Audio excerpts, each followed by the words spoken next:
Sementara itu lebih dari 10 hektar areal hutan yang berada di kawasan Gunung Guntur, Kabupaten Garut, Jawa Barat, Sabtu malam kembali terbakar. Kebakaran juga melanda kawasan hutan di lereng Gunung Sindoro, Kabupaten Temanggung, Jawa Tengah. Baru beberapa waktu lalu, kawasan hutan di Gunung Guntur, Kabupaten Garut, Jawa Barat terbakar. Sabtu malam, kawasan ini kembali hangus dilalap si jago merah. Kali ini kobaran api terjadi di kawasan Pasir Ayakan, Desa Sukaraja, Kecamatan Banyuresmi, Garut. Tiupan angin yang kencang membuat lebih dari 10 hektar lahan tandus yang ditumbuhi alang-alang dengan tanaman pinus terus mengeluarkan kobaran api. Sulitnya medan tempuh membuat para petugas tidak bisa melakukan tindakan apapun sehingga api terus merembet ke lahan lainnya. Menurut Kepala Badan Penanggulangan Bencana Daerah Kabupaten Garut, Dadi Jakaria, peristiwa kebakaran tersebut disebabkan faktor cuaca dan musim kemarau panjang yang hingga kini masih melanda Kabupaten Garut. BPBD Garut akan terus berupaya untuk membuat sekat bakar agar api tidak menjalar ke lokasi lain.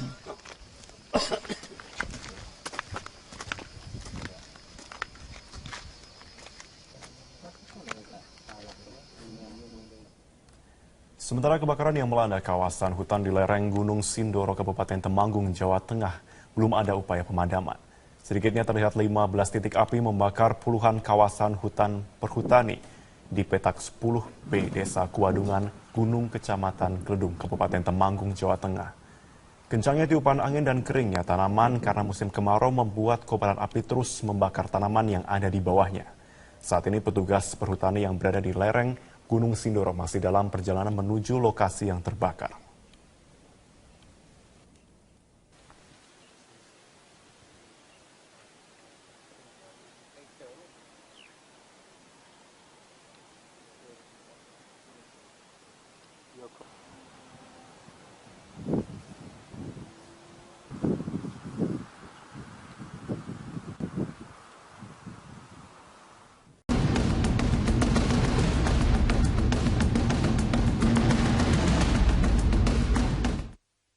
Darurat kekerasan anak masih menjadi topik lansol kita siang ini dan kita sudah bersama dengan Pak Heru yang ada di Rawamangun yang akan mengemukakan pendapatnya atau mungkin bertanya. Selamat siang Pak Heru. Selamat siang Berita Satu. Selamat siang Bang Sirait. Ini untuk saya mencermati yang ada 3 pemicu yang untuk di perumahan dan di sekolah. Nah tapi kita fokus di sekolah dulu ya. Dan yang di sekolah ini memang terjadi banyak kok. Dari SD, SMP itu dilakukan oleh guru, tapi caranya halus. Mereka seolah-olah memegang atau meraba. Itu saya sudah laporkan juga ke gubernur, ke Bang Sirait juga waktu itu juga pernah kita laporkan juga salah satu SMP ya. Iya Pak Heru, kalau bisa tahu realnya di SMP mana Pak? Untuk yang di SMA 22 waktu itu Bang Sirait dengan kita sudah selesai ya sampai terjadi tersangkanya sudah di penjara. Itu 2014 atau 2013 Bang Sirait kalau masih ingat ya. Kemudian yang di SMP ini SMP 19 kita sudah melaporkan ke gubernur, tetapi sampai saat ini belum ada follow up dari Kobro Aho ini. Nah yang di SD itu kekerasan mulai tarik jambang, jewer, dan cubit sampai biru itu di beberapa SD negeri. Nah itu juga sudah kita laporkan. Nah pemicunya gini, kalau kita melihat dari di SMP kan ada guru BK. Nah permasalahannya itu tadi Pemprov itu hanya sekedar ada guru BK, tetapi dia tidak mempersiapkan standar BK itu apa sih? Karena BK itulah guru biasa yang kemudian diangkat, gitu, ditunjuk. Baik, Mas Heru, kami sudah menangkap maksud Anda dan kita akan membahasnya bersama narasumber di sini. Pak Aris, tadi dikatakan bahwa seakan pemerintah provinsi itu hanya menyiapkan guru BK tetapi tidak tahu inti dari apa yang harus ditangani oleh guru BK. Kemudian kekerasan terhadap anak di sekolah semakin banyak terjadi. Iya, saya kira itu fakta ya. Sertifikasi guru kan nggak sampai pada bagaimana menguji ya bahwa punya kepedulian terhadap anti kekerasan misalnya. sertifikasinya kan sertifikasi soal kecerdasan aja kan kepada guru. Menurut saya penting juga adalah kecerdasan emosional guru juga, supaya dia bisa mendeteksi sejak dini apa yang terjadi di dalam lingkup sekolahnya itu, supaya kasus-kasus bullying itu tidak terjadi. Nah, DKI Jakarta itu tidak punya sertifikasi seperti itu. Dan apalagi dengan otonomi daerah sekarang ini masing-masing rekrutmen guru kan sesuka-sukanya pemimpin daerah, nggak bisa. Bisa aja pegawai camat tiba-tiba jadi guru gitu kan. Jadi kemudian pegawai kelurahan tiba-tiba jadi kepala sekolah gitu. Karena ada ya itu lagi tim sukses mungkin dan sebagainya. Ini menurut saya yang harus dievaluasi gitu. Kita juga sudah rekomendasikan kepada Menteri Pendidikan supaya ada sertifikasi paling tidak, katakanlah bahwa guru tidak diuji terus-menerus psikologisnya sekali 3 bulan misalnya, ya supaya dia tidak menjadi pelaku-pelaku atau predator-predator kejahatan di lingkungan sekolah. Tapi kalau kita melihat kasus-kasus seperti ini bukan hanya di Jakarta, Indonesia ada 1.670 sekian kasus yang saat ini kekerasan terhadap anak. Masihkah kita kemudian melihat ini adalah hal yang gampangan dan tidak penting untuk ditangani oleh misalnya sekelas pemerintah Provinsi DKI Jakarta misalnya? Dan itu yang terlapor. Iya, itu yang terlapor. Saya kira angka itu kan sebenarnya sudah angka menakutkan gitu loh. Dan itu kan sebaran masalahnya sebenarnya sangat luas gitu. Hanya karena tidak dilaporkan media saja gitu kan. Tapi angka 1.670 itu kan bukan sedikit itu kan. Gitu. Dari angka itu Pak Aris, berapa persen yang kekerasannya itu melibatkan kekerasan seksual? Itu 58%. 50% kejahatan seksual, saya menggunakan kata kejahatan seksual, dan paling tertinggi di DKI Jakarta. Maka saya katakan bahwa DKI Jakarta itu darurat kejahatan seksual.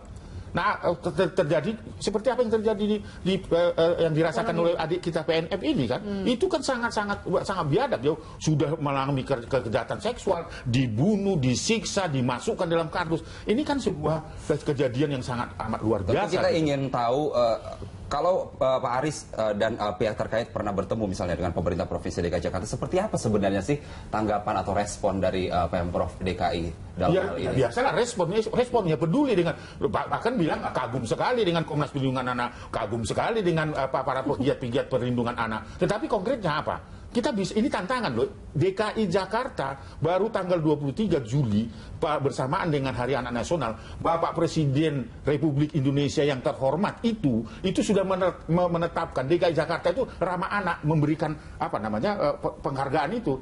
Nah, apakah ini perlu dievaluasi? Perlu dievaluasi. Karena apa, Pak? Apakah karena peringkat yang kemudian kita tahu dari Komnas Perlindungan Anak sendiri, DKI Jakarta nomor 1? Ya, karena angkanya terus kejahatan seksual yang dialami oleh anak-anak kita itu tidak pernah diselesaikan. Simbol-simbol perlawanan yang harus dilakukan oleh DKI Jakarta juga tidak muncul gitu kan.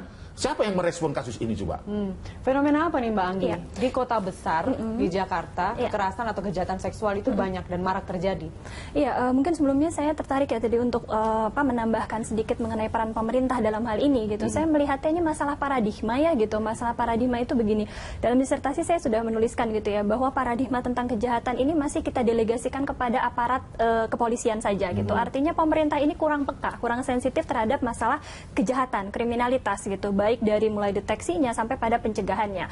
Padahal kalau misalkan kita mengacu pada agen-agen yang ada di luar negeri begitu ya, ini sudah sesuatu yang sangat integratif begitu. Artinya pemerintah sudah take control ya, dia mengambil alih peran-peran Kementerian Sosial gitu ya. Betul, diambil oleh Kementerian Sosial, bahkan kita punya Kementerian PPA begitu ya, Pemberdayaan Perempuan dan Anak begitu, dan dan lain sebagainya yang memang punya peran gitu dalam mengawasi anak. Berarti Anda setuju dengan pernyataan Pak Aris tadi bahwa simbol-simbol negara yang justru bekerja keras untuk perlindungan anak itu sendiri kemudian diam dan bungkam setelah adanya kekerasan terhadap anak Iya, sesuai dengan tadi ya uji ilmiah yang saya lakukan itu memang belum ada begitu, peran-peran itu belum terlihat begitu. Jadi masih hanya didelegasikan pada pihak kepolisian, padahal negara punya tanggung jawab yang luar biasa besar begitu. Makanya saran saya adalah begini, ayo kita lihat masalah ini bukan masalah kejahatan tapi masalah sosial juga begitu. Nah, artinya apa? Sehingga perubahannya itu bisa lebih komprehensif. Tidak hanya memikirkan bagaimana menangkap pelaku dan sebagainya. Padahal tadi kita sudah bilang ya, barriernya, hambatannya itu banyak gitu untuk menangkap pelaku. Kenapa tidak kita fokus pada deteksi dan pencegahan? Itu yang saya harapkan dari secara kriminologis begitu. Karena kriminologi tidak hanya melihat masalah hukum, tapi juga masalah penyebab kenapa kejahatan itu terus terjadi. Jika kita kembali ke masalah hukum nih Pak Aris. Sekarang kan dengan adanya kasus ini banyak anggota Dewan dari Komisi 8 pada teriak nih, kita harus membuat revisi dari Undang-Undang Perlindungan Anak sendiri. Menurut Pak Aris, apakah memang dalam pasal-pasal Undang-Undang nomor 23 ya tentang perlindungan anak itu memang harus segera direvisi karena menurut Wakil Presiden belum perlu ya karena atau apakah karena ujung-ujungnya ada kekerasan seperti ini lalu DPR harus berbicara gitu dengan merevisi? Ya, saya tersenyum melihat itu gitu kan. Penegakan hukum, undang-undang itu belum dijalankan dengan baik. Isi undang-undang itu cukup baik ya, cukup baik. Kalau kita runtut ya, salah satu misalnya saya bukti ingin saya sampaikan kepada publik, pasal 77. Setiap orang itu punya tanggung jawab untuk melindungi anak. Apabila itu tidak dilakukan, maka dapat dikategorikan ikut serta membiarkan terjadinya pelanggaran terhadap anak, dapat dipidana 5 tahun. Jadi kalau saya membiarkan tetangga saya mukulin anak, tidak melaporkan, saya harus dipidana. Bisa nggak ditegakkan itu? Ini kan bunyi undang-undang yang sangat luar biasa ini. Kalau kita mau bicara tentang efek jerah. Bagaimana seorang Aris Merdeka melihat anak dipukulin, lalu tersenyum-tersenyum dan tidak melakukan apa-apa. Di undang-undang itu, saya harus melakukan itu, menyelamatkan itu.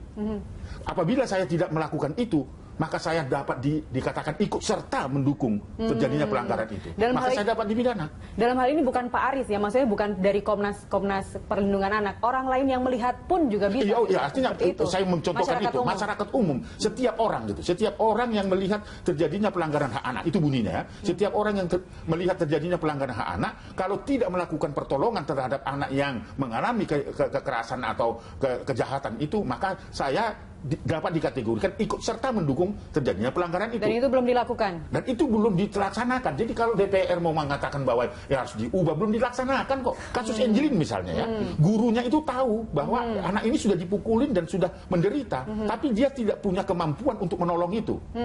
Ketika tetangga mendengar jeritan-jeritan Angelin di lingkungannya, dia tidak mampu melakukan intervensi terhadap itu. Dan seharusnya dalam undang-undang itu dimungkinkan ya untuk dijerat dalam bukan tidak dimungkinkan, memang dia harus dimungkinkan, dan itu apabila kita membiarkan kita ikut serta. Nah, itu yang mau saya katakan. Jadi tidak perlulah Komisi 8 harus mengubah ini, melaksanakan ini saja. Kita laksanakan dulu undang-undang yang sebelumnya belum dilaksanakan. Belum dilaksanakan dengan baik. Kita lanjutkan Pak Aris Mbak Anggi mengenai efek jerah ke depannya seperti apa terhadap para pelaku kekerasan ini. Kita kembali sesaat lagi, tetaplah bersama kami.